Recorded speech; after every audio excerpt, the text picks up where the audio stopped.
ध्यान से समझिएगा, देखिए ध्यान से। सबसे पहले बेस समीकरण में क्या करते हैं, तो गलित मैट में SiO2 मिला करके बेसमर परिवर्तक होता है ना, पात्र टाइप का, उसमें भर दिया जाता है। गलित मैट में SiO2 मिला करके बेसमर परिवर्तक में कुछ क्या कर देते हैं, भर देते हैं। गर्म वायु प्रवाहित करने पर मिश्रण में निम्न प्रक्रियाएं होती है। जो फेरस सल्फाइड है, जब ये गर्म हो जाएगा किसके साथ, ऑक्सीजन की उपस्थिति में, किसकी उपस्थिति में, ऑक्सीजन की उपस्थिति में, तो यह इसका ऑक्साइड बना लेगा। क्या बना लेगा, ऑक्साइड, यानी कि यह क्या बना देगा, फेरस ऑक्साइड। क्या बना देगा, फेरस ऑक्साइड। और जो SO2 बनेगा वह वाष्पित होकर के क्या हो जाएगा, उड़ जाएगा। वह क्या हो जाएगा, उड़ जाएगा।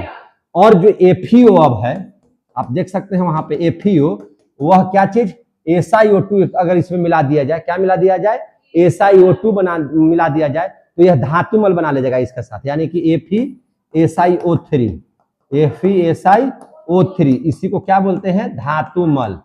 क्या बोलते हैं इसको, धातुमल। समझे कि नहीं। अब जो सिलिका हमको प्राप्त हुआ है, तो उपयुक्त सिलिका को देखिए ध्यान से, युक्त सिलिका को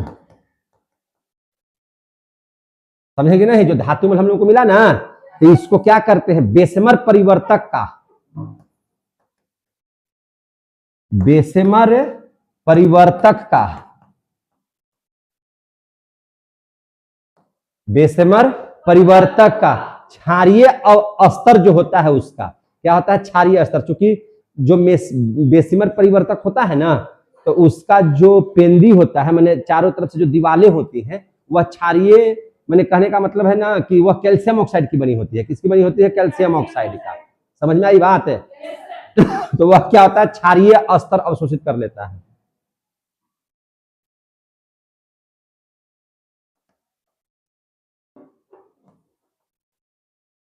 अवशोषित कर लेता है।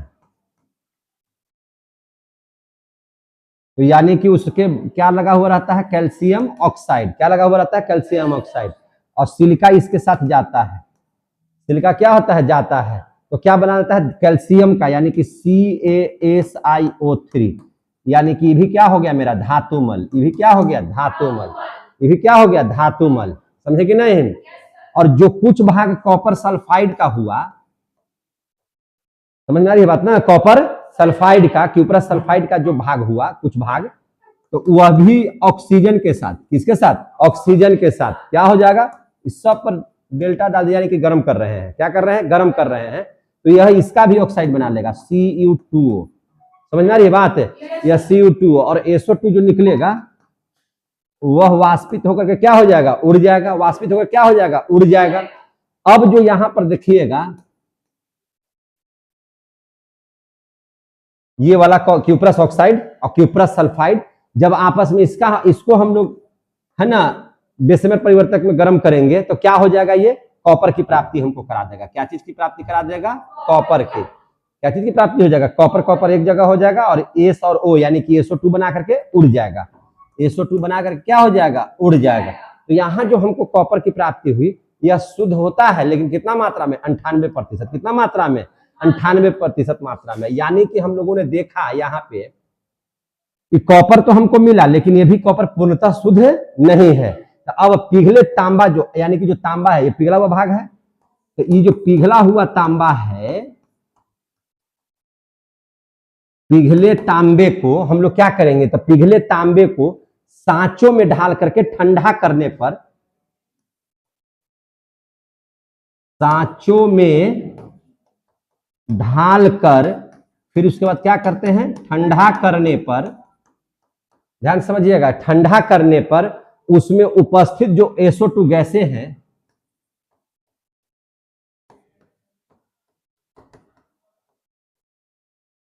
उसमें उपस्थित कौन सी गैसें हैं, SO2 गैस उड़ने लगती है।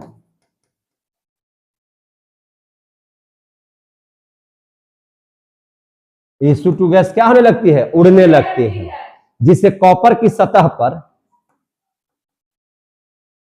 जिसे पहले गर्म था, अब उस कॉपर को क्या किए, ठंडा किए। तो ठंडा करेंगे ना, तो SO2 जो उसमें उपस्थित है ना, वो उड़ जाएगा। क्या हो जाएगा, उड़ जाएगा। तो जैसे ही उड़ने लगेगा, तो अंदर से जब उसका SO2 बाहर निकलेगा ना, तो फफोला टाइप का हो जाएगा, लगेगा कि सब है ना, कैसे आप लोगों के शरीर में फोका उठ जाता है, उस ढंग से हो जाएगा।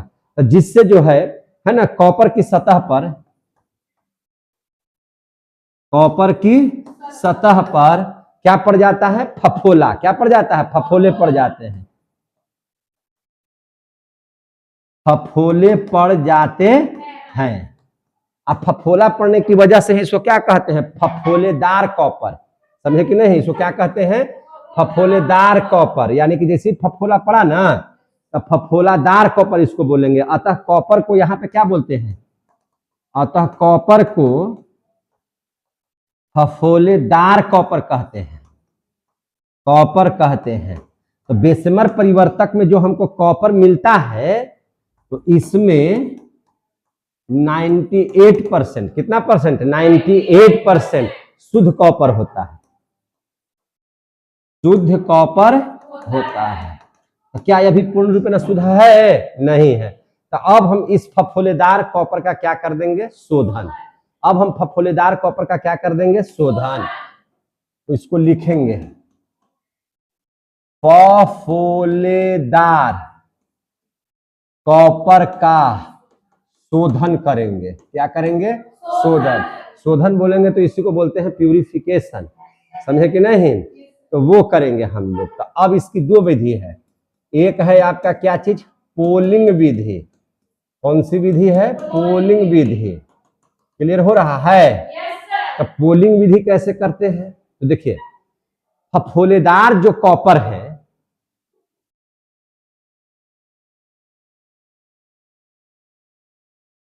फफोलेदार जो कॉपर है उसको किसके साथ गर्म करते हैं, ऑक्सीजन के साथ। किसके साथ, ऑक्सीजन के साथ।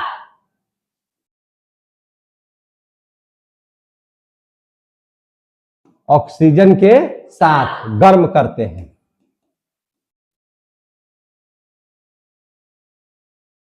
क्या करते हैं, गर्म करते हैं। जिससे क्या हो जाता है, जिससे उसमें उपस्थित है क्या चीज, सल्फर। क्या उपस्थित है, सल्फर या आर्सेनिक जो अशुद्धि है,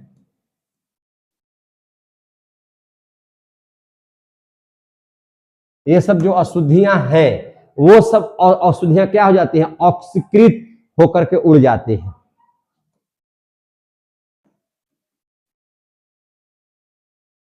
मैंने ऑक्सीजन के साथ मिलकर के क्या हो जाएगा, उड़ जाएगा।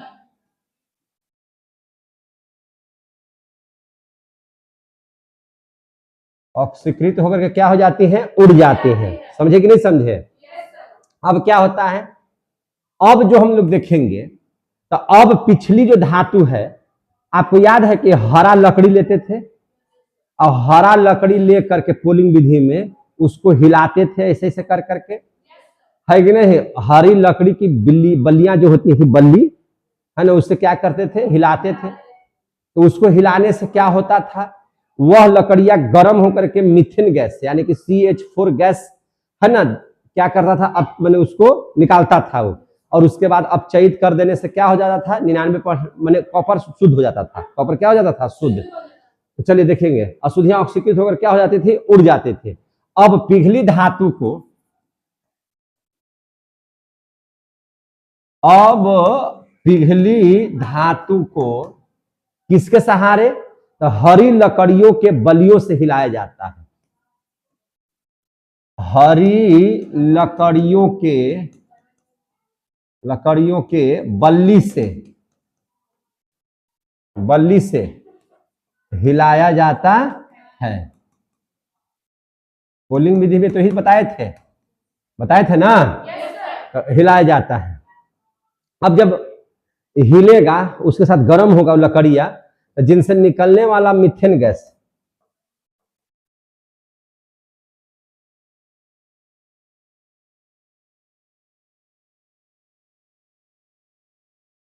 कोई दिक्कत है ना, कौन गैस, मीथेन गैस। धातु ऑक्साइड को, धातु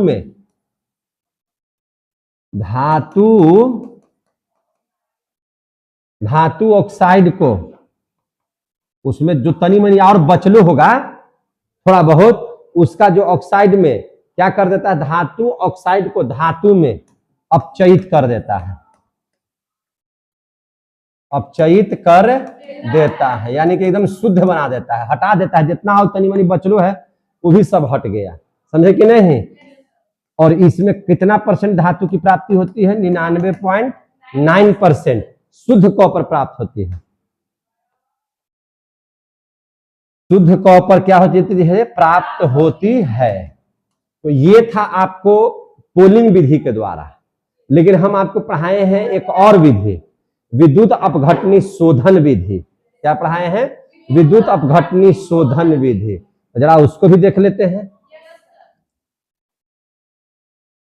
इसको बी बना दीजिए, एक विधि हो गया, एक ठो लिखिए ये विद्युत अपघटनी शोधन विधि। इसमें क्या करना पड़ेगा? इसमें इलेक्ट्रोड की इलेक्ट्रोड लेना पड़ेगा, और दोनों के दोनों क्या चीज का छड़ होगा? तो एगो अशुद्ध कॉपर का होगा, उसको आप एनोड बना लीजिए, और जो शुद्ध माने कॉपर का छड़ लीजिएगा उसको आप लोग कैथोड बना लीजिए, समझे कि नहीं। और विलियन किसका बनाएंगे? तो जिसका इलेक्ट्रोड होगा उसी का विलियन, यानी कि CuSO4 का विलियन तैयार कर लेंगे। यानी कि एक पात्र ऐसे ले लेंगे, समझ में आ रही है बात ना। एक पात्र इस तरह से ले लेते हैं, कोई दिक्कत है। और इसमें एक साइड में मोटा, ये जो है से अशुद्ध हो जाएगा, अशुद्ध कॉपर है ये। कैसा कॉपर है? अशुद्ध कॉपर है, समझे कि नहीं। और इसको हम लोग क्या बना लेंगे? एनोड। इसको क्या बना लेंगे? एनोड। कोई दिक्कत है? एक ले लेंगे हम लोग पतला। कैसा ले लेंगे? पतला ले लेते हैं। एक कैसा ले लेते हैं? पतला। ये क्या चीज है मेरे भाई? शुद्ध कॉपर है ना। ये क्या है? शुद्ध कॉपर का इलेक्ट्रोड है, समझे कि नहीं। इसको क्या बना लेते हैं? कैथोड। इसको क्या बना लेते हैं? कैथोड। ये तो समझ में आ रहा है बात। इसमें जो विलियन डाल देंगे, इसमें जो विलियन डाल देंगे वह क्या चीज का विलियन डाल देंगे? तो यही इलेक्ट्रोड का ही विलियन डालेंगे, कॉपर सल्फेट डाल देंगे। क्या डाल देंगे? Copper sulphate. अब क्या क्या चीज किए हैं उसको लिख दीजिए, वही चीज हो जाएगा। और शोधन का करंट प्रवाहित दोनों कर देंगे। करंट प्रवाहित करेंगे तो अशुद्ध पहले आएगा, इसमें जाएगा, इससे जाएगा, फिर इसको जाएगा, तो ये धीरे धीरे पतला होगा, ये धीरे धीरे मोटा हो जाएगा। समझ में आ रही है बात ना। ये तो कई एक बार पढ़ाए हैं, एक बार थोड़ी पढ़ाए हैं, बहुत बार पढ़ाए हैं ना जी। तो देखिए ध्यान से, सबसे पहले देखिए क्या क्या चीज है। अब यहाँ पे देखिए, अशुद्ध धातु की मोटी छड़ क्या चीज का काम करेगा? एनोड का। अशुद्ध धातु की मोटी छड़ क्या चीज का काम करेगा? एनोड का। कोई दिक्कत है? और शुद्ध धातु की पतली छड़ क्या चीज का काम करेगा? कैथोड का। क्या चीज का? कैथोड का। और CuSO4 जो है वह क्या करेगा? तो CuSO4 जो है वैद्युत अपघट्य है। क्या है? वैद्युत अपघट्य है। वैद्युत अपघट्य है। कोई दिक्कत? जैसे ही इसमें धारा प्रवाहित करेंगे, क्या प्रवाहित करेंगे? धारा। तो धारा जो प्रवाहित करेंगे तो इस कॉपर सल्फेट से, कॉपर सल्फेट के विलियन से जो कॉपर है, अशुद्ध कॉपर है, पहले विलियन में आएगा, और विलियन में आकर के किस पर जाएगा? कैथोड की ओर भागेगा। किस पर भागेगा? कैथोड पर भी चढ़ने लगेगा, समझे कि नहीं। तो जैसे ही चढ़ने लगेगा तो यहां से अशुद्ध कॉपर शुद्ध होकर के इस पर जाएगा, तो ये मोटा हो जाएगा, और चूंकि इससे निकल रहा है तो ये हो जाएगा आपका पतला, समझे कि नहीं। तो हमको शुद्ध कॉपर कहां पे मिलेगा? कैथोड पर, समझे कि नहीं। कहां पे मिलेगा? कैथोड पर। तो वही बात को लिख देना कि धारा प्रवाहित करने पर, धारा प्रवाहित करने पर, धारा प्रवाहित करने पर शुद्ध कॉपर, शुद्ध कॉपर कहां मिलेगा हमको? तो शुद्ध कॉपर एनोड से विलियन में, एनोड से कहां जाएगा? विलियन में। पहले एनोड से कहां गया? ये विलियन में। और फिर विलियन से कहां जाएगा? कैथोड पर। विलियन से कहां जाएगा? कैथोड पर। अब विलियन से कैथोड पर क्या होने लगता है, एकत्रित होने लगता है या चढ़ने लगता है, चढ़ने लगता है। समझ में आ गया, यही तो काम करना था, समझे कि नहीं। विलयन क्या चीज था, कॉपर सल्फेट का। इसका हम लोगों ने क्या कर दिया, वैद्युत अपघट्य, क्या कर दिया, विद्युत धारा प्रवाहित किया। तो हम लोग देखें कि इसका कॉपर आयन और सल्फेट आयन में, किसमें आयन में, कॉपर आयन में और सल्फेट आयन में विभक्त हो गया। एनोड पर देखिए क्या हुआ, एनोड पर जो था यहां से कॉपर हट रहा है, भाग रहा है कि नहीं। तो यहां पर आपका सल्फेट आयन रहेगा SO4 और कॉपर आयन यहां से क्या हो जाएगा, भागेगा, क्या हो जाएगा, भागेगा। तो भागेगा तो यह जो विलयन तैयार हो जाएगा CuSO4 का हो जाएगा, CuSO4 बनाएगा, समझे कि नहीं। और कैथोड पर क्या होगा, तो कैथोड पर जो कॉपर आयन चढ़ेगा, कॉपर आयन क्या हो जाएगा, चढ़ेगा। तो यह अपने 2 इलेक्ट्रॉनों को यहां से मुक्त करेगा और शुद्ध कॉपर बना लेगा, शुद्ध कॉपर क्या कर लेगा, बना लेगा, समझे कि नहीं। तो इस विधि द्वारा, इस विधि द्वारा हम लोग कितना परसेंट कॉपर शुद्ध प्राप्त कर लेते हैं, तो इस विधि द्वारा 99.9% शुद्ध कॉपर की प्राप्ति करते हैं, की प्राप्ति करते हैं। आया समझ में, शुद्ध कॉपर की प्राप्ति करते हैं। तो इस प्रकार से आप लोगों ने देखा कि कॉपर का निष्कर्षण मेरा हो गया, समझे कि नहीं। कल आप लोगों ने पढ़ा था एल्युमिनियम का निष्कर्षण, आज हम लोग पढ़ लिए कॉपर का निष्कर्षण, कल पढ़ा देंगे लोहा का निष्कर्षण। किसका निष्कर्षण, लोहा का निष्कर्षण। अब देख लीजिए कॉपर का कुछ उपयोग है, कॉपर का उपयोग। तो कॉपर का उपयोग कहाँ कहाँ है, बहुत सारे चीजों में कॉपर का उपयोग होता है। तार उर बनाने में भी कॉपर रहता है ना, केबल बनाने में, तार बनाने में, केबल, तार, ये सब देखे कि नहीं देखे हैं। वैद्युत उपकरण बनाने में, वैद्युत उपकरण बनाने में, लिख सकते हैं कि नहीं लिख सकते हैं, उपकरण बनाने में। और कहां कहां इसका उपयोग होता है, तो बर्तन में, डिब्बा में, केतली में, है कि नहीं। बर्तन, डिब्बा, केतली बनाने में, नहीं देख रहे हैं।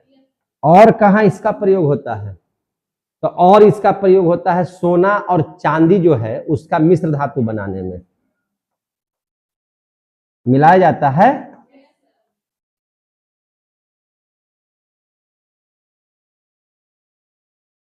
मिश्र धातु बनाने में। और कहां इसका उपयोग होता है, बताइए जल्दी से, है ना। तो इसका उपयोग होता है जल या वाष्प के लिए पाइप बनाने में, है कि नहीं। जल उल कहीं ले जाना है या वाष्प निकालना है तो उसका पाइप बनाने में।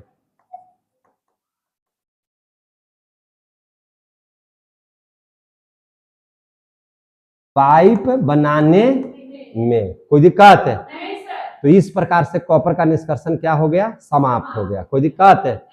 बहुत बहुत धन्यवाद। जय हिंद, जय भारत। अगर अच्छा लगता है तो इस सबको आप लोग शेयर करते जाइएगा, ठीक है ना। शेयर करते रहिएगा, बताते रहिएगा। कल लोहा का निष्कर्षण पढ़ा देंगे। धन्यवाद।